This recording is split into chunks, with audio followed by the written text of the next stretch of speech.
Okay, Representative Boyd, I've started the recorder here, and just for the record, it's November 13th at 13:38 hours. Yes. And the first question I want to ask you is, could you just state your full name and your official title? Sure, it's Janine Boyd. I'm a state representative for Ohio House District 9. And which area of the state is that, ma'am? Northeast Ohio, the eastern suburbs, entering suburbs of Cleveland. Okay. How long have you been an elected official for?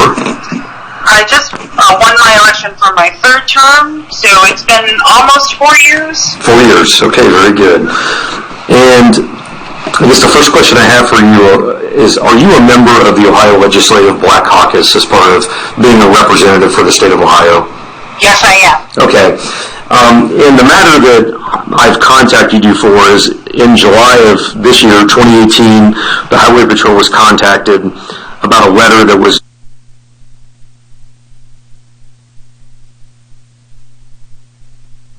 reported to have had forged signatures of members of the OLBC placed on it. Can you kind of tell me or give me your knowledge of your understanding of this issue? Yes, I'd be happy to. So my recollection is that during the Ohio Legislative Black Caucus meetings, Representative discussed on several occasions, I believe, an issue she was having in her district, which is the Columbus area.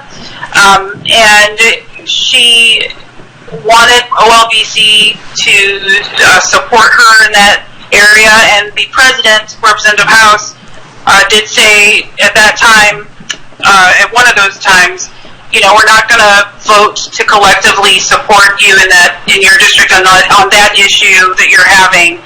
You can ask members individually if they would like to support you.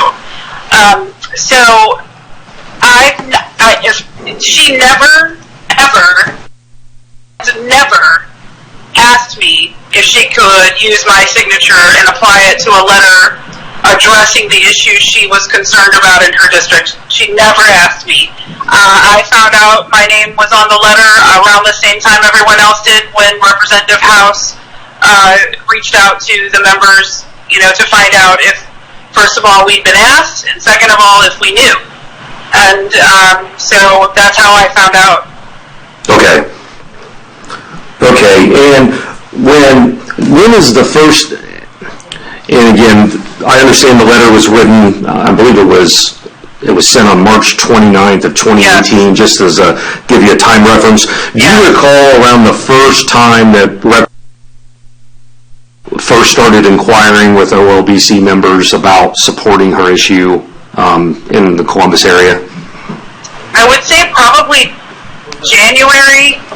This is what sticks out in my mind. Okay. It may have been before that. It's hard to say, but I think it may have been January. And again, I don't know if she reached out to anybody individually, but she did not reach out to me. Okay. Do you recall what the issue was that she was inquiring about or asking for members to support her on? I believe she was concerned about her district's local police and their investigation into a matter. Okay. I don't know the specifics of the matter. I don't remember that as well. Okay, but you said at no time do you recall her ever asking you to support that issue or sign on to the letter? I absolutely know she never asked me. Most of our communications were via text, and I have all the texts. I mean, they're there, so I've never, they're there. I have all the texts, and I have, there might be email exchanges, but it's not between her and myself. They were probably just OLBC to her. Okay. But no, I know she never asked me. She never asked me. Do you recall, now you said you guys had communicated via text, do you ever recall seeing an email that would have contained the letter or a draft of the letter asking your authorization to sign on to it? She did not send me an email asking me. She asked me to review a letter, but at that time, as far as I know, the signatures had not been applied, and I never even responded to hers. That was via text. She never sent me an email with the letter and signatures.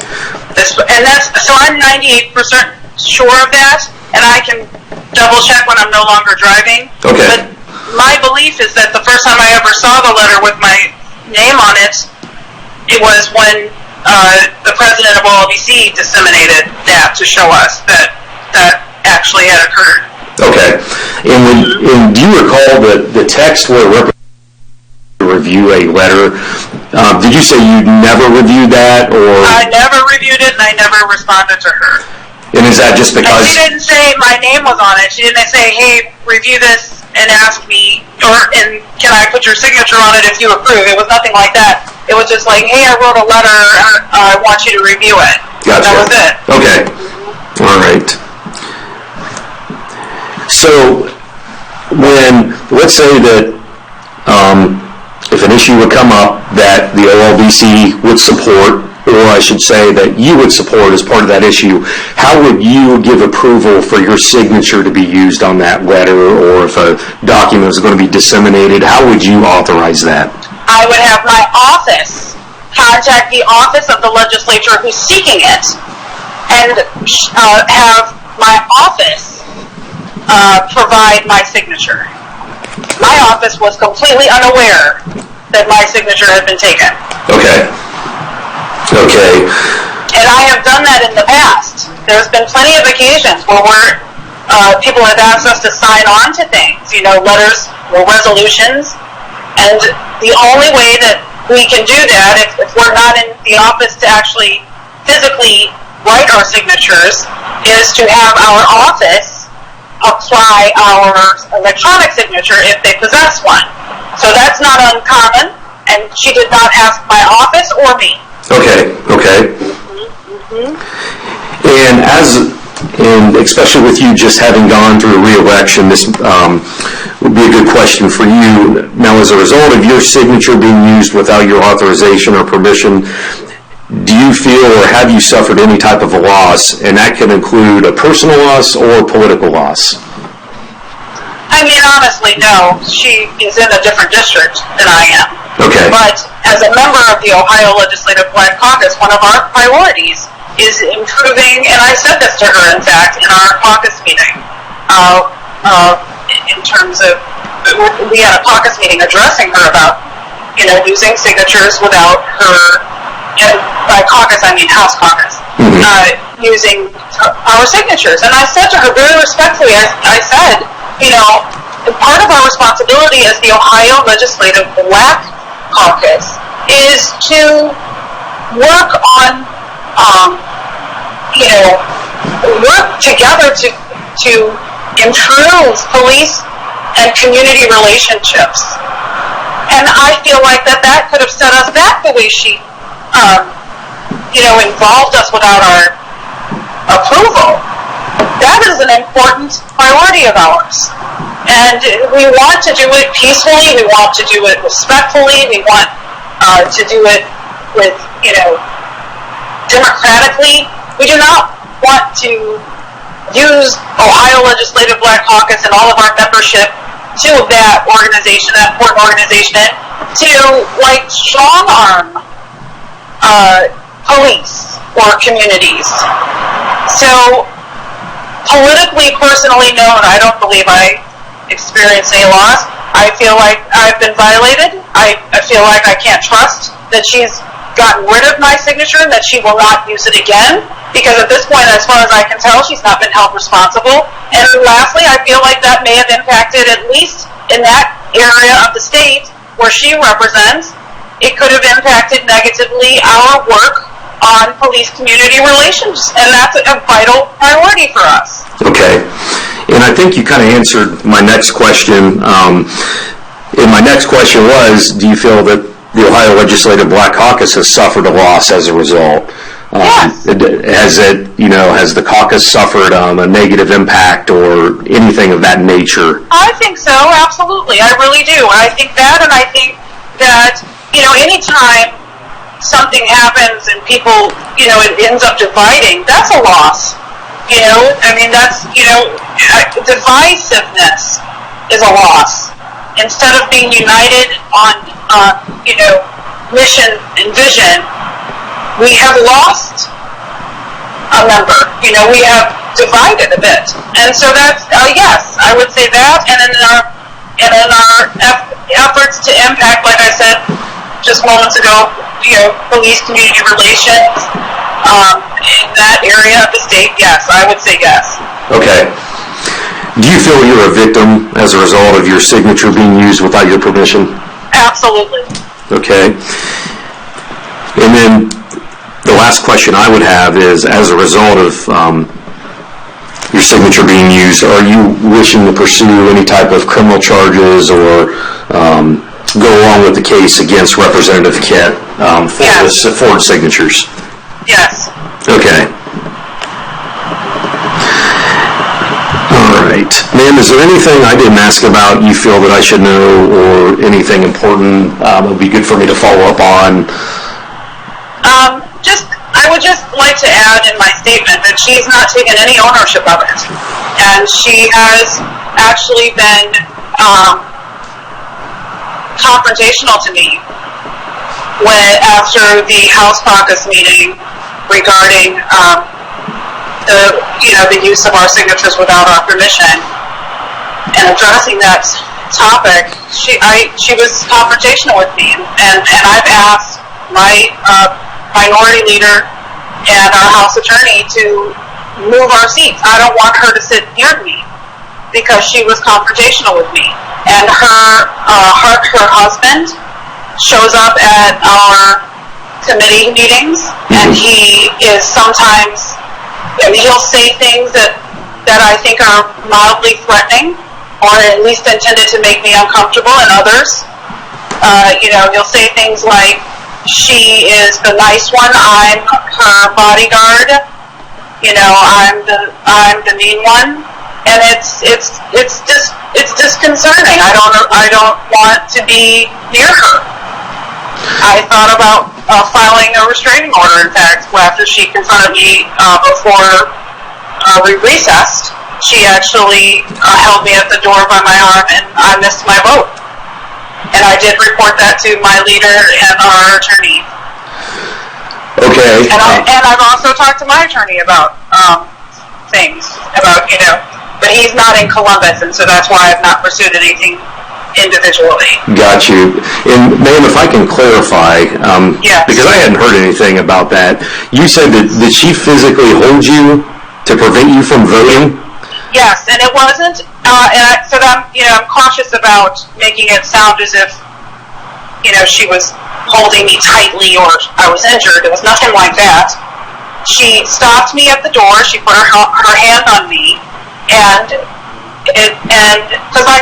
so she confronted me about my statement in House caucus. She said, if you want to sue me, go right ahead, and I'm praying for you. Some foolishness like that, she said. And I said, listen, this is heartbreaking. You understand? This is heartbreaking. You are old enough to be my mother. This is heartbreaking to me. And I, God help you. You never even asked me. So there was an exchange, but yes, she was holding I tried to leave at one, I tried to rush off at one point, and that's when she stopped me.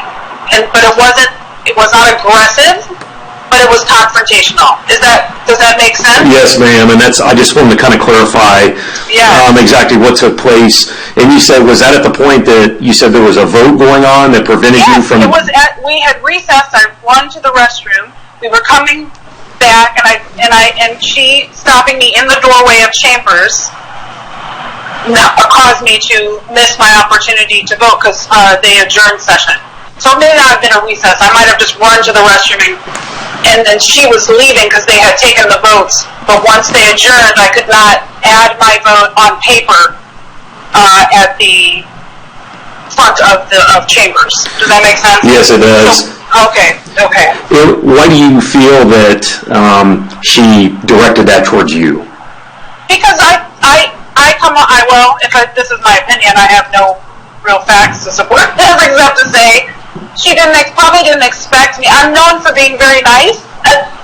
She probably didn't expect that I was so upset about her using my signature.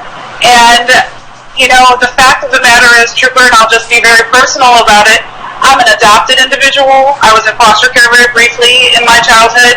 I am divorced, and I have gone through a lot for my name.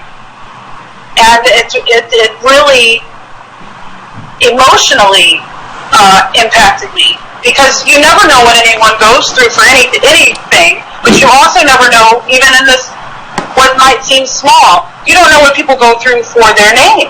Exactly. And so I was quite emotional about it. And, you can ask anyone that was in the House caucus that day. I was I don't lose my cool or anything like that. I'm very, it takes a lot to even get me upset. But I said to her, this is heartbreaking. The reason I have not pursued individual, like a lawsuit is because I don't want to put another African American person in, I don't want another one charged. Right. I don't want to make another African American person who means well to go through that process and potentially lose in life. I don't want to be the initiator of that. Right. But I also value what I've gone through personally and professionally for my name. And you never even asked me if you could use it. Words never left your mouth. They never showed up in a text. They never showed up in an email. You never even asked me. So,